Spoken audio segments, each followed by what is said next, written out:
Have you ever stood in the gardening aisle, looked at a bag of potting mix, noticed the price tag, and wondered, how can this cost so much? Yet most gardeners keep buying it. Every spring, every planting season, bag after bag.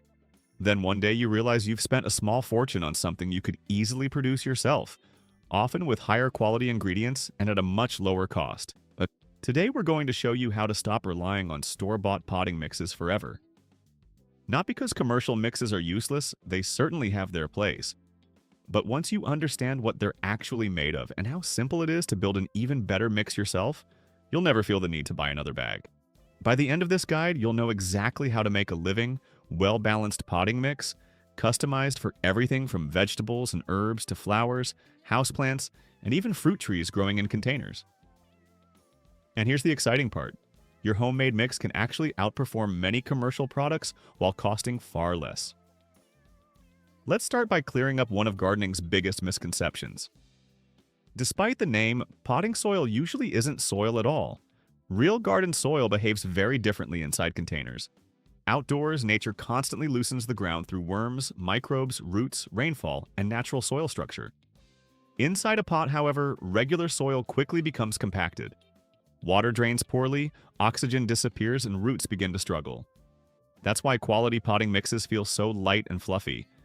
They're carefully engineered to provide three essential conditions: excellent airflow, balanced moisture retention, long-lasting nutrient availability. That's really all a successful potting mix needs. Once you understand those three building blocks, making your own becomes incredibly simple. Most commercial blends contain nearly identical ingredients. They usually include a moisture-holding material like peat moss or Coco Coir, an aeration ingredient such as perlite or pumice, compost or fertilizer for nutrients, and sometimes wetting agents or synthetic fertilizers. That's the basic recipe. Now let's build a better version. The first ingredient is your moisture-retaining base. One of the best modern choices is Coco Coir. Made from coconut husks, Coco Coir absorbs large amounts of water while still allowing air to reach the roots. Even after drying out completely, it rehydrates much more easily than peat moss. Since it's produced from a renewable resource, many gardeners also consider it the more sustainable option. Peat moss is another excellent choice. It creates a soft, lightweight growing medium and stores moisture very effectively. The only drawback is that once peat dries completely, it can become difficult to re-wet. Whichever material you choose should make up roughly 1/3 of the final mix. Next comes drainage and aeration. Healthy roots require oxygen just as much as they require water. Without air spaces, roots remain constantly wet, creating ideal conditions for root diseases and rot. Perlite is the ingredient most gardeners recognize.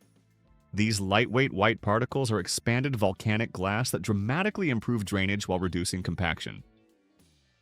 Pumice performs a similar role but has one major advantage. It stays evenly distributed throughout the container instead of gradually floating toward the surface. Some gardeners use coarse builder's sand as well, but only if it's genuinely coarse.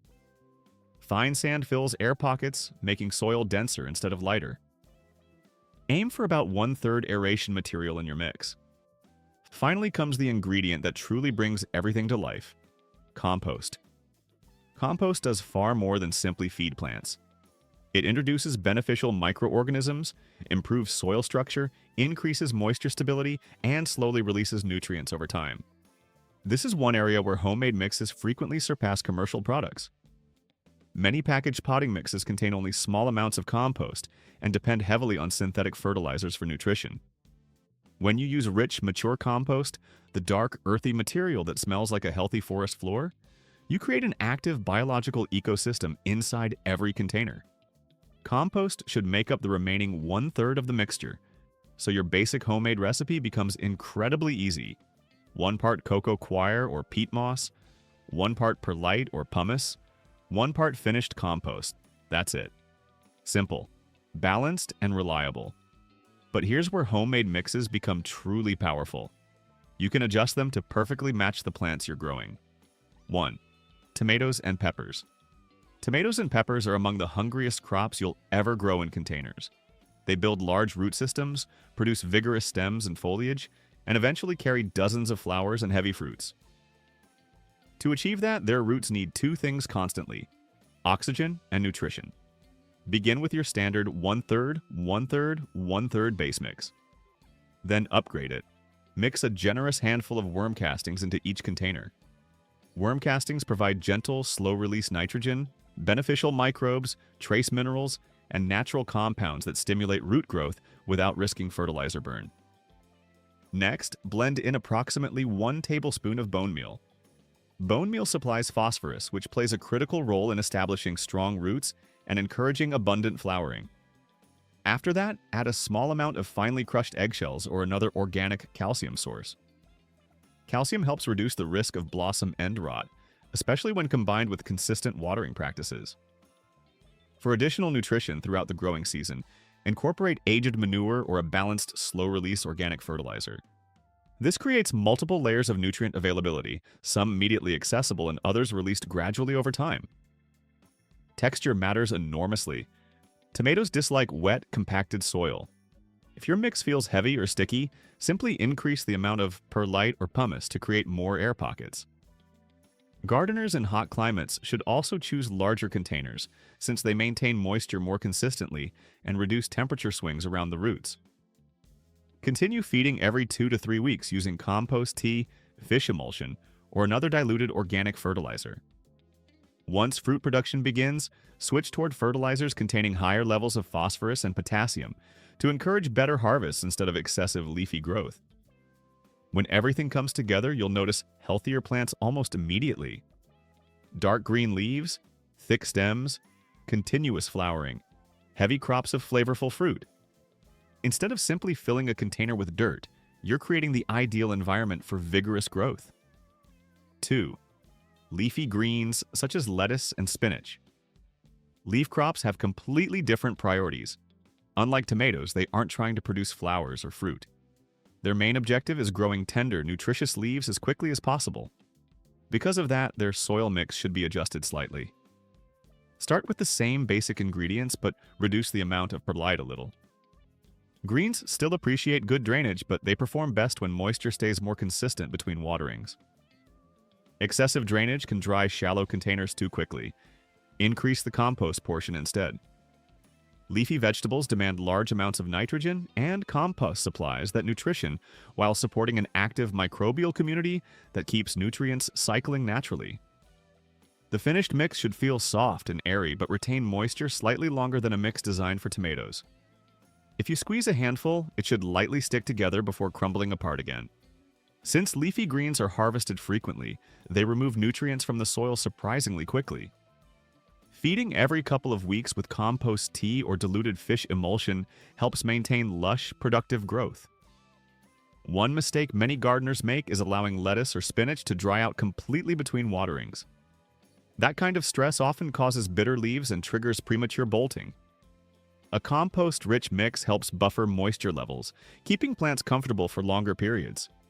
Adding a thin mulch layer, such as shredded leaves or clean straw, can also help conserve moisture during warm weather. When conditions remain stable, you'll enjoy rapid growth, deep green foliage, tender, delicious leaves, longer harvest seasons before plants begin to bolt. While tomatoes thrive with maximum airflow and heavier feeding, leafy greens reward gardeners who provide steady moisture and consistent nutrition. The foundation stays the same, only the proportions change, and that's the real advantage of making your own potting mix. Once you understand how each ingredient functions, you stop relying on whatever happens to be inside a bag and start creating the perfect growing environment for every plant you grow. 3. Herbs. Like basil and parsley, herbs have their own growing preferences that set them apart from many vegetables.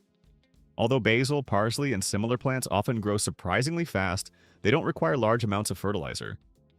In fact, excessive feeding can work against you. When growing herbs, bigger plants aren't necessarily better. What really matters is producing leaves packed with aroma and flavor. Start with the same basic homemade potting mix: Coco Coir to regulate moisture, compost to supply nutrients and beneficial microbes, and perlite or pumice to create air pockets. Then make a couple of simple adjustments. The first adjustment is increasing drainage slightly. Add a little extra perlite or pumice compared to what you would use for leafy greens. Many culinary herbs, especially Mediterranean varieties, naturally grow in dry, rocky environments. Their roots dislike sitting in wet soil, and better airflow helps reduce the risk of fungal diseases, especially during humid weather. The second adjustment is reducing the amount of compost. Herbs still need nutrition, but an overly rich growing medium often encourages rapid, lush growth at the expense of flavor. Plants grown in heavily fertilized soil frequently develop soft leaves with lower concentrations of aromatic oils, resulting in herbs that smell and taste less intense. A moderately fertile mix produces much better culinary quality. Basil performs best with light, steady feeding rather than constant fertilization. Applying diluted compost tea once every 3 or 4 weeks is usually enough to maintain vigorous growth while preserving its strong fragrance. Parsley appreciates slightly more nutrition. Mixing a handful of worm castings into the soil before planting provides gentle, long-lasting nitrogen that supports continuous leaf production without overwhelming the plant. Proper drainage remains essential. If the potting mix stays saturated for long periods, herb roots begin losing oxygen. Common symptoms include yellow leaves, drooping plants despite wet soil, and noticeably weaker fragrance. Container size also influences performance. Small pots dry quickly, sometimes producing more concentrated flavors, but they require much more frequent watering. Larger containers maintain more even moisture levels and encourage consistent growth. Mediterranean herbs like rosemary, thyme, oregano, and sage benefit from even sharper drainage. Increasing the amount of perlite or pumice while reducing compost creates growing conditions that more closely resemble their native habitats. When your mix is properly balanced, you'll notice immediate improvements. Basil develops dense, upright growth with broad, aromatic leaves. Parsley stays dark green and continues producing fresh foliage for months. Even brushing against the plants releases a powerful scent. The leaves develop rich, concentrated flavor rather than tasting mild or watery. The lesson is simple. Herbs thrive with moderation. Balanced nutrition produces better flavor than excessive feeding. 4. Succulents and cacti. Succulents and cacti require an entirely different type of growing medium than most container plants. These species evolved where rainfall is infrequent, soils contain very little organic matter, and water disappears rapidly after every storm. Their roots are adapted for quick drainage, not constant moisture. Using a standard potting mix is one of the fastest ways to cause root rot. For succulents, drainage takes priority over fertility. Begin with only 1 part Coco Coir or another moisture-retaining ingredient, just enough to provide a minimal water storage and support healthy root growth. Then increase the mineral component. Use 2 parts perlite or pumice to create an extremely porous mix that allows excess water to escape quickly. Pumice is especially useful because it adds stability without sacrificing airflow. If possible, mix in coarse sand, crushed gravel, or small stones to imitate natural desert soils. Avoid fine sand, since it fills air spaces and makes the mix denser rather than looser. Keep compost to a minimum. A small amount supplies trace nutrients, but large amounts of organic matter hold too much moisture. Succulents aren't heavy feeders. Their roots stay healthier in lean, well-drained soil than in rich growing media. Watering technique matters just as much as the soil itself. These plants prefer deep watering followed by a long drying period. The growing medium should dry almost completely before water is added again. A highly porous soil makes this cycle easy to maintain. Choosing the right container helps as well. Unglazed terracotta pots allow moisture to evaporate naturally through the sides, reducing the chance of overwatering. Plastic containers hold moisture longer and require more careful watering practices. Many beginners make the mistake of giving succulents small amounts of water every few days. In reality, occasional deep watering is much healthier than frequent shallow watering. When everything is working correctly, healthy plants show obvious signs. Leaves stay plump and firm. Growth remains compact instead of becoming stretched. Stems stay solid with no signs of decay. Healthy roots appear bright and white. If the soil stays too wet, problems develop quickly. Leaves begin turning yellow. Stems soften near the base. Plants collapse from root rot. The recipe for success couldn't be simpler. Less compost, less moisture, far more drainage, excellent airflow. Instead of feeding heavily, your goal is to recreate the dry, mineral-rich environment these remarkable plants evolved to survive. Once you understand how differently herbs and succulents use their soil, customizing potting mixes for almost any plant becomes surprisingly easy. Instead of buying multiple specialty mixes, you simply adjust one basic recipe to suit each plant's needs. 5. Strawberries. Although strawberries are compact plants, they can be surprisingly demanding when grown in containers. Their shallow root systems, continuous flowering, and ongoing fruit production mean they require steady moisture, moderate fertility, and slightly acidic soil throughout the growing season. Too much or too little of any one factor quickly affects production. If the soil dries out, berries become small and lack juiciness. If excess water remains around the roots, oxygen disappears and root diseases become more likely. Without adequate nutrition, flowering and fruit production decline rapidly. Success depends on consistency. Start with the standard homemade mix: Coco Coir for moisture retention, Compost for biological activity and nutrients, and Perlite for drainage. Then modify it slightly. Increase the compost portion just a bit. Strawberries are active growers from spring through harvest. They constantly produce leaves, runners, blossoms, and fruit, requiring a dependable supply of nutrients. Additional compost provides slow-release fertility while improving the soil's ability to retain moisture around the shallow roots. If available, blend in some fine pine bark. Pine bark offers two major advantages. It gently lowers soil pH into the range strawberries prefer. It also improves soil structure by increasing air spaces and reducing compaction. The finished mix should feel loose and airy while still holding moisture evenly. After watering thoroughly, the soil should remain lightly moist for a day or two without becoming soggy or drying excessively fast. Since strawberries continue producing over an extended period, regular feeding helps maintain high yields. A handful of worm castings mixed into the soil at planting supplies beneficial microbes along with slow-release nutrients. During heavy fruit production, feeding every 2 or 3 weeks with a mild liquid fertilizer keeps plants productive. Perhaps the single most important factor is watering consistency. Uneven watering often leads to oddly shaped berries, reduced sweetness, and lower overall quality. Maintaining even moisture allows the plant to direct its energy toward producing fruit rather than recovering from drought stress.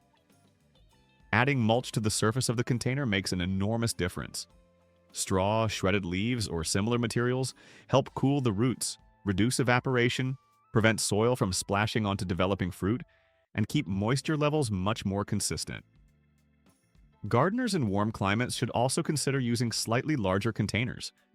Larger pots heat up more slowly and provide a more stable environment for shallow root systems. When everything is balanced correctly, healthy strawberry plants become easy to recognize. Leaves remain vibrant and uniformly green. Flowering continues steadily. Fruit develops excellent size and firmness. Sweetness improves because plants experience less stress throughout the season. If the mix becomes compacted, plants may wilt despite wet soil. If drainage is excessive, berries often fail to reach their full size. Unlike succulents, strawberries don't need extremely fast drainage. Unlike tomatoes, they don't require exceptionally heavy feeding. Their ideal environment is much simpler. Slightly acidic soil, steady but moderate fertility, reliable moisture combined with excellent airflow around the roots. When you provide those conditions, strawberries reward you with months of flavorful harvests, transforming an ordinary container into an incredibly productive miniature fruit garden.